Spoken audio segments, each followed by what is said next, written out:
Students, तो topic जो हम डिस्कस करने जा रहे हैं साइकोलॉजी से बुद्धि। टॉपिक डिस्कस करने से पहले सब्सक्राइब करें हमारे यूट्यूब चैनल को। आप यूट्यूब पर शशि सिडाना नाम से भी हमारे चैनल को सर्च कर सकते हैं और प्लेलिस्ट के अंदर साइकोलॉजी में जो टॉपिक मैंने अभी तक अपलोड किए हैं उनको देख सकते हैं, प्लेलिस्ट साइकोलॉजी। तो अब चर्चा करने जा रहे हैं बुद्धि की। तो बुद्धि के 2 वीडियो पहले हम अपलोड कर चुके हैं, जिसमें एक तो सामान्य परिचय और आईक्यू का वीडियो डाला था हमने, और दूसरा वीडियो बुद्धि के सिद्धांत। अब आज जो टॉपिक हम डिस्कस करेंगे उसमें बुद्धि के प्रकार और बुद्धि के परीक्षण। बुद्धि के प्रकार, तो सबसे पहले हम बुद्धि के प्रकार डिस्कस कर रहे हैं, उसके बाद बुद्धि के परीक्षण डिस्कस करेंगे। तो सबसे पहले हम डिस्कस करें बुद्धि के प्रकार। तो बुद्धि के प्रकारों में जो वर्गीकरण आता है उसमें पहला वर्गीकरण गैरेट का, फिर थार्नडाइक का और फिर वर्नन का। गैरेट, थार्नडाइक और वर्नन। तो पहला वर्गीकरण आता है गैरेट का, गैरेट। दूसरा वर्गीकरण है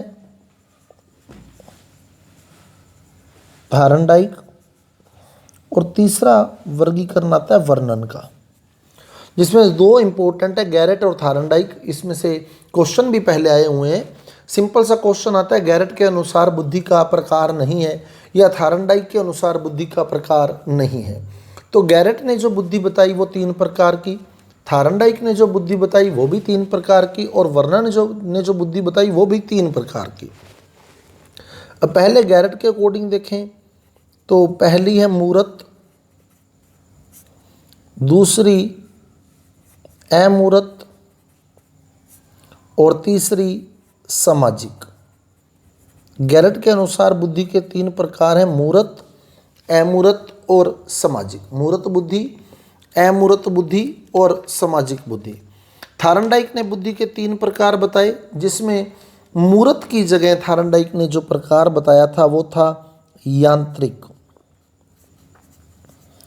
जहां गैरेट ने मूर्त बुद्धि बताई थी वह थार्नडाइक ने यांत्रिक बुद्धि बताई थी। बाकी 2 वही हैं, अमूर्त और सामाजिक। तो गैरेट के अनुसार मूर्त, अमूर्त और सामाजिक, और थार्नडाइक के अनुसार यांत्रिक, अमूर्त और सामाजिक।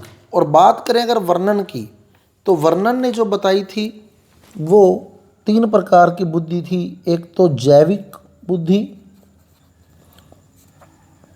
दूसरी मनोवैज्ञानिक बुद्धि और तीसरी संक्रियात्मक बुद्धि।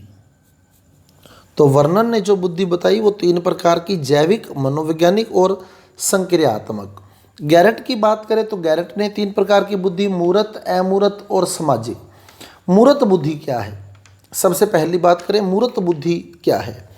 तो मूर्त बुद्धि जो होती है वो यांत्रिक बुद्धि होती है। थार्नडाइक के अनुसार जो यांत्रिक बुद्धि थी, गैरेट ने उसको मूर्त बुद्धि नाम दिया था। इसका जो संबंध होता है वो यंत्रों और मशीनों से होता है। यंत्र व मशीन से संबंधित बुद्धि है। जिस व्यक्ति में मूर्त बुद्धि पाई जाती है वो व्यक्ति अच्छा कारीगर, मैकेनिक या इंजीनियर, अच्छा कारीगर, मैकेनिक या इंजीनियर होता है। सेम यांत्रिक बुद्धि है यहाँ, इसका संबंध मशीनों या यंत्रों से, और जिसमें ये यांत्रिक बुद्धि है वो अच्छा कारीगर, मैकेनिक और इंजीनियर होता है। दूसरी आती है अमूर्त बुद्धि। अमूर्त बुद्धि का जो संबंध है वो किताबी ज्ञान से, पुस्तकीय ज्ञान से होता है। अमूर्त बुद्धि का जो संबंध है वो पुस्तकीय ज्ञान से होता है। जिन व्यक्तियों में अमूर्त बुद्धि पाई जाती है वो व्यक्ति अच्छे दार्शनिक, विचारक और शिक्षक होते हैं। अच्छे पुस्तकीय ज्ञान रखने वाले यानी विचारक हो सकते हैं, दार्शनिक हो सकते हैं और शिक्षक हो सकते हैं। तीसरी बुद्धि आती है सामाजिक बुद्धि। सामाजिक बुद्धि का जो संबंध है वो सामाजिक कार्य से होता है। सामाजिक कार्य से। तीसरी बुद्धि सामाजिक बुद्धि आती है जिसका संबंध होता है सामाजिक कार्य से। जिन व्यक्तियों में सामाजिक बुद्धि पाई जाती है वो व्यक्ति जो होते हैं वो राजनीति में यानी मंत्री वगैरह सामाजिक कार्य करने वाले, और इसके अलावा जो सामाजिक कार्यकर्ता हैं, हमारे समाज के अंदर जो कार्यकर्ता होते हैं सामाजिक कार्यकर्ता, उनमें सामाजिक बुद्धि पाई जाती है।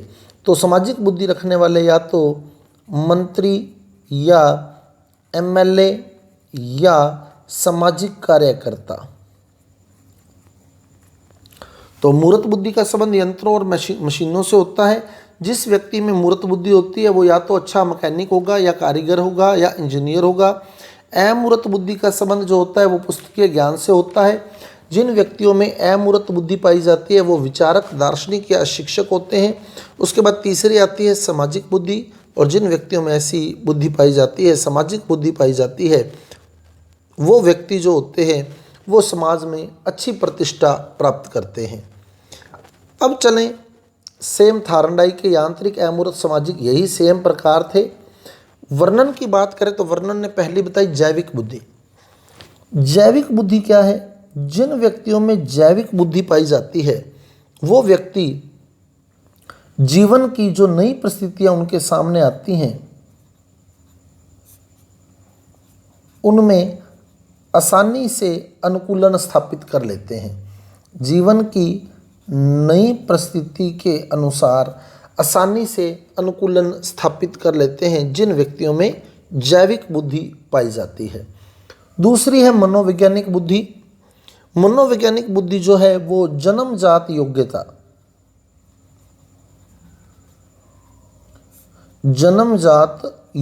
जन्मजात बुद्धि जो है वो मनोवैज्ञानिक बुद्धि है वर्णन के अनुसार। जैविक बुद्धि जिन व्यक्तियों में होती है वो जीवन की नई परिस्थिति में आसानी से अनुकूलन स्थापित कर लेते हैं। जिन व्यक्तियों में मनोवैज्ञानिक बुद्धि है उनमें जन्मजात योग्यताएं होती हैं, और जो संक्रियात्मक बुद्धि है वो ऐसी बुद्धि है जिसे परीक्षण द्वारा मापा जा सकता है। परीक्षण द्वारा मापा जा सकता है, ऐसी बुद्धि जो होती है वो संक्रियात्मक बुद्धि कहलाती है, जिसका परीक्षण द्वारा मापन संभव हो। तो गैरेट के अनुसार बुद्धि 3 प्रकार की है, मूर्त, अमूर्त और सामाजिक। थार्नडाइक के अनुसार बुद्धि 3 प्रकार की है, यांत्रिक, अमूर्त और सामाजिक। और वर्णन के अनुसार बुद्धि 3 प्रकार की है, जैविक, मनोवैज्ञानिक और संक्रियात्मक। इन दोनों से क्वेश्चन आता है। ऑप्शन बता देता हूँ आपको। क्वेश्चन आता है गैरेट के अनुसार बुद्धि का प्रकार नहीं है। 4 ऑप्शन मिलते हैं आपको, मूर्त, अमूर्त, सामाजिक और यांत्रिक। तो गैरेट के अनुसार बुद्धि का प्रकार यांत्रिक प्रकार बुद्धि का नहीं है। यांत्रिक बुद्धि को गैरेट ने मूर्त बुद्धि कहा था। ऐसे ही थार्नडाइक से क्वेश्चन आता है। थार्नडाइक के अनुसार बुद्धि का प्रकार नहीं है यांत्रिक, अमूर्त, सामाजिक और मूर्त। तो मूर्त प्रकार जो है वो गैरेट द्वारा बताया गया है। तो बुद्धि के प्रकारों से यहाँ से क्वेश्चन बनता है आपका। उसके बाद हम बात करें बुद्धि के परीक्षणों की। तो बुद्धि के जो परीक्षण है, बुद्धि का मापन, बुद्धि का परीक्षण या बुद्धि का मापन अगर हम कहें तो 2 प्रकार के परीक्षण होते हैं। एक तो व्यक्तिगत और एक सामाजिक। एक व्यक्तिगत और एक सामूहिक। व्यक्तिगत और सामूहिक। तो बुद्धि के परीक्षण,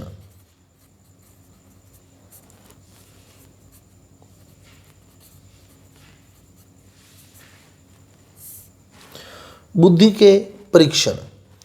तो बुद्धि के परीक्षण जो है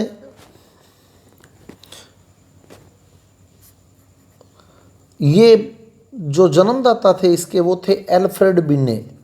बुद्धि परीक्षणों के जो जन्मदाता माने जाते हैं वो एल्फ्रेड बिने, और इनके सहायक थे साइमन। तो बिने व साइमन ने सबसे पहला बुद्धि परीक्षण किया था, बिने व साइमन ने। और अगर जन्मदाता पूछ लेता है तो बिने, एल्फ्रेड बिने।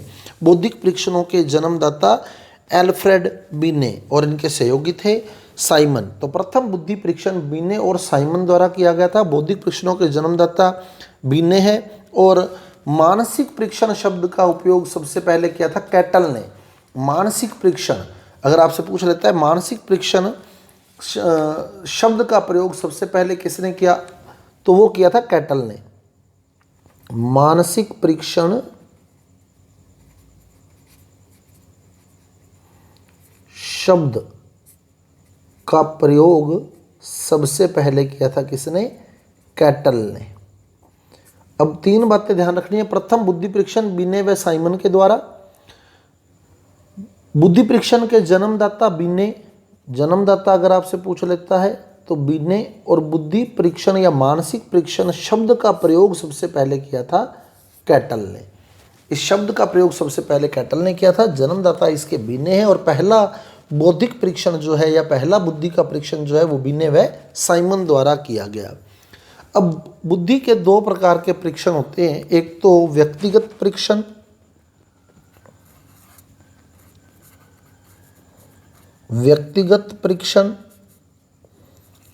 और दूसरा होता है सामूहिक परीक्षण। एक तो होता है व्यक्तिगत परीक्षण और दूसरा होता है सामूहिक परीक्षण। व्यक्तिगत परीक्षण में केवल एक ही व्यक्ति की परीक्षा ली जाती है,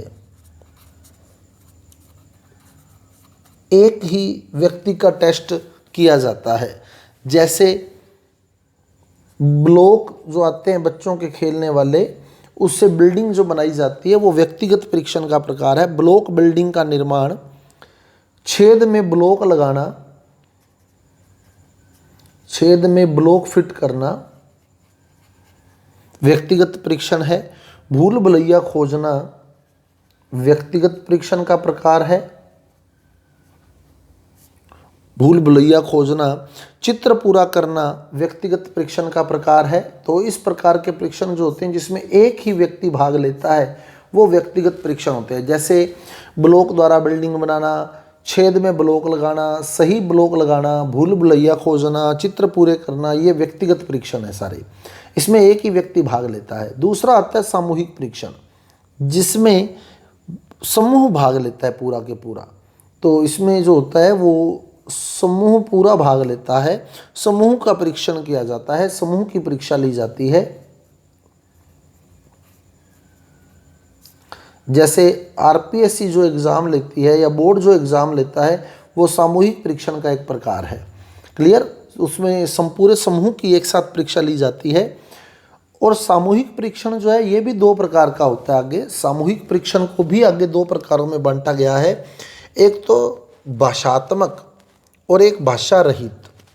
तो सामूहिक परीक्षण फर्दर आगे 2 पार्ट्स में डिवाइड किया गया है। एक तो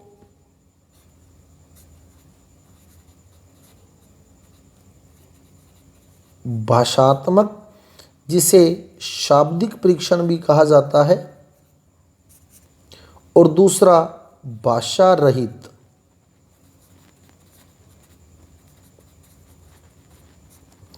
जिसे अशाब्दिक परीक्षण भी कहा जाता है। तो सामूहिक परीक्षण 2 प्रकार का होता है, एक तो भाषात्मक या शाब्दिक और दूसरा भाषा रहित या अशाब्दिक। जो भाषात्मक है उसमें मौखिक या लिखित परीक्षा ली जाती है। भाषात्मक या शाब्दिक में मौखिक या लिखित परीक्षा, समूह की मौखिक या लिखित परीक्षा ली जाती है भाषात्मक के अंदर। और जो भाषा रहित है, अशाब्दिक है, उसमें जो है भाषा का प्रयोग नहीं होता। इसमें संकेतों या अनुक्रिया के द्वारा परीक्षा ली जाती है। तो इसमें भाषा का प्रयोग तो नहीं होता। जो परीक्षा ली जाती है उसमें कुछ संकेत दिए जाते हैं, हिंट दिए जाते हैं, और उसके प्रति अनुक्रिया व्यक्त करनी होती है। तो संकेत व अनुक्रिया द्वारा ये परीक्षा ली जाती है। तो बुद्धि के 2 प्रकार के परीक्षण होते हैं, एक तो व्यक्तिगत और दूसरा सामूहिक। व्यक्तिगत क्या है? एक ही व्यक्ति की परीक्षा होती है। सामूहिक क्या है? समूह की परीक्षा होती है। सामूहिक फिर 2 प्रकार का है, भाषात्मक या शाब्दिक, भाषा रहित या अशाब्दिक। भाषात्मक में मौखिक या लिखित परीक्षा ली जाती है, भाषा रहित में संकेत व अनुक्रिया द्वारा परीक्षा ली जाती है। कुछ संकेत दिए जाते हैं, कुछ हिंट दिए जाते हैं और उसके अगेंस्ट रिस्पॉन्स देखा जाता है। अब सेना परीक्षण जो होते हैं, आर्मी टेस्ट जो होते हैं, वो 2 प्रकार के होते हैं। मेन जो 2 चलते हैं, अल्फा और बीटा। एक तो आर्मी अल्फा टेस्ट और एक आर्मी बीटा टेस्ट। ये इंपॉर्टेंट क्वेश्चन है कि कौन सा टेस्ट किस में आएगा। वैसे तो आर्मी में कई टेस्ट होते हैं, एक अल्फ़ा और एक बीटा जो मेन टेस्ट हैं। आर्मी अल्फ़ा टेस्ट जो है वो भाषात्मक है और बीटा टेस्ट जो है वो भाषा रहित है। अब अगर आपसे पूछता है आर्मी अल्फ़ा टेस्ट, तो ये ध्यान रखना, आर्मी अल्फ़ा टेस्ट जो है भाषात्मक है, शाब्दिक है, और आर्मी बीटा टेस्ट जो है वो अशाब्दिक है। दोनों ही टेस्ट जो हैं वो प्रथम विश्व युद्ध के दौरान तैयार किए गए थे, जिसमें अल्फ़ा टेस्ट जो था वो भाषात्मक या शाब्दिक था और बीटा टेस्ट जो था वो उनके लिए था जो अंग्रेजी नहीं जानते थे, क्योंकि अमेरिका द्वारा विकसित था तो वहाँ की भाषा अंग्रेजी है। तो जो सैनिक अंग्रेजी नहीं जानते थे उनके लिए आर्मी बीटा टेस्ट तैयार किया गया था। तो आर्मी में अल्फ़ा और बीटा परीक्षाएं जो होती हैं दोनों ही प्रथम विश्व युद्ध में निर्मित टेस्ट हैं।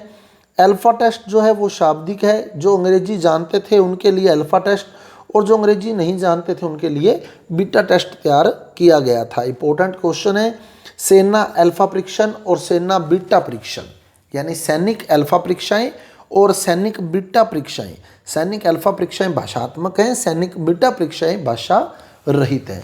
तो स्टूडेंट्स, ये था आपका टॉपिक जिसमें हमने डिस्कस किया बुद्धि के प्रकार और बुद्धि के परीक्षण के बारे में। तो यदि आपको टॉपिक समझ आ रहा है, अच्छा लग रहा है, तो कृपया मेरे वीडियो को लाइक कीजिए, शेयर कीजिए और मेरे चैनल को सब्सक्राइब कीजिए। मिलते हैं अगले वीडियो के साथ। धन्यवाद।